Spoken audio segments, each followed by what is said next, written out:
Good evening. I'm Aiden, and welcome to the Daily Headlines for 2025, November 10th. And I'm Angel.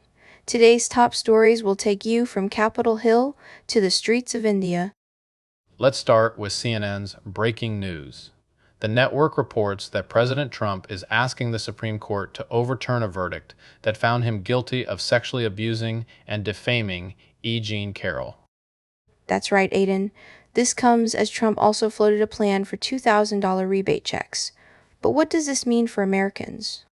According to CNN, the checks would be funded by tariffs, which would add billions to the national debt.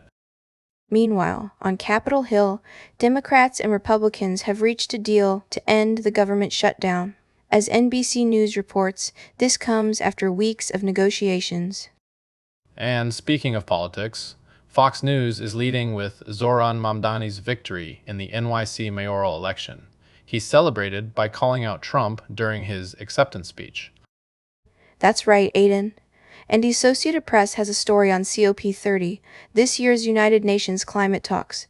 The conference aims to address global warming and its impacts. Let's take a closer look at the government's shutdown deal. According to CNN, the agreement would fund the government until December 15th. But what does this mean for healthcare? That's a great question, Aiden. As Fox News reports, Speaker Johnson is eyeing a date for a possible vote to end the shutdown. Now, let's move on to some environmental news. The Associated Press has a story on COP30 and its efforts to address global warming. And NBC News reports that hundreds of flights were canceled due to the government shutdown. This has caused significant disruptions in air travel.